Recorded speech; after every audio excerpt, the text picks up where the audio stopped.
Hello, I'm Carolyn Herbert from the Finance News Network, and joining me from the Antares X20 Australian Equities portfolio is Portfolio Manager John Guadagnuolo. John, welcome to FNN. Thanks, Carolyn. It's good to be here. Now, can you start by giving us an introduction to the fund and what's its objective? So the fund invests into companies that are outside the top 20 listed on the Australian Stock Exchange. So we don't invest into the banks such as Westpac or CBA, and we don't invest into the big retailers like Wesfarmers or Woolworths. We look to invest into sort of mid-cap to small-cap companies. The objective of the fund is to make money for our clients. Pretty simple, I guess, but that's the actual objective that we have.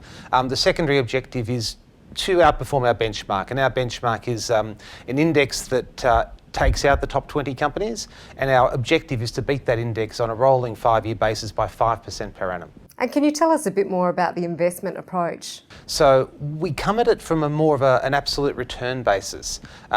We're not that interested in telling our clients that, oh, well, you lost 5%, but we outperformed our benchmark, because that doesn't help your client, does it really? You're there to make money. So we're looking at returns from an absolute perspective.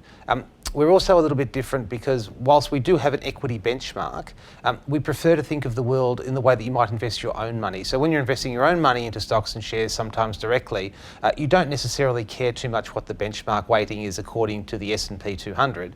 You invest how much you think you're comfortable investing. We follow that particular way of doing it, and the way that we think about it is to try and invest the money equally across the shares that we're investing into, so equal weights. We call them par weights.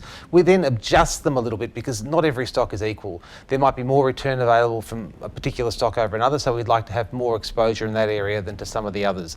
But more or less, we think about it from an equal weighting perspective. So it's a little bit different to other stocks or other investment funds that you might find in the stock exchange. And John, looking at stocks outside of the top 20, where do you see the greatest opportunities? So one of the real beauties of this part of the world, if you like, to invest into is that you get companies that are coming up, the disruptors, if you like.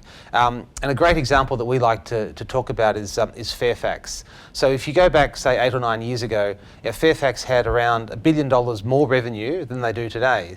Now, the interesting thing about that is they've lost all that revenue to online classifieds, to companies like Seek, to realestate.com and to car sales. If you added up the revenue of those three companies in Australia for the financial year 2015, you'd find it's around $1 billion, which is exactly the amount of money that Fairfax has lost. So that's why we like this space, and that's what we look to invest into here. Companies that are growing and have some sort of competitive advantage in the long term that will allow them to disrupt someone already there. And John, what are some of your larger holdings and what makes them so attractive? So one of our largest holdings is Seek, that we touched upon before. The reason we like it, it has a very strong position here in Australia in online employment classifieds, but it's actually been able to take that model offshore into China in particular. It's now the largest online classified advertising agency in China. It's also in South America.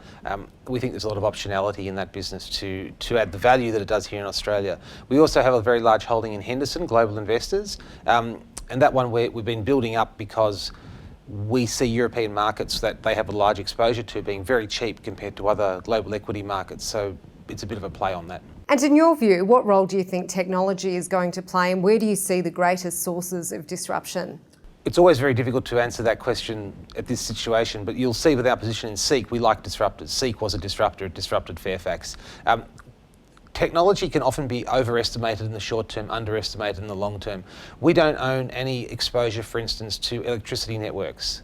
And the reason for that is because we think that they will be disrupted by people having solar on their roof.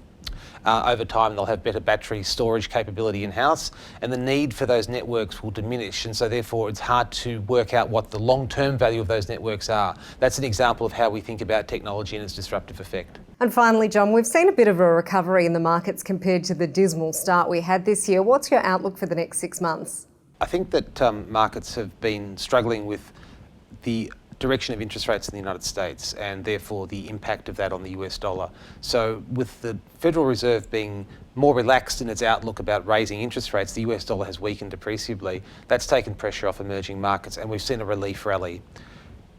The direction of the second half of the year will depend very much on economic outlook in the United States. If we see wage inflation in particular begin to build, we have a very low unemployment rate in the United States. If wage pressure builds, there'll be more pressure on the Federal Reserve to increase rates, and that could change directions of the markets again. We're cautious. John Guadagnuolo, thanks for the update. Well, hopefully it's of value to our clients, and thank you for the time.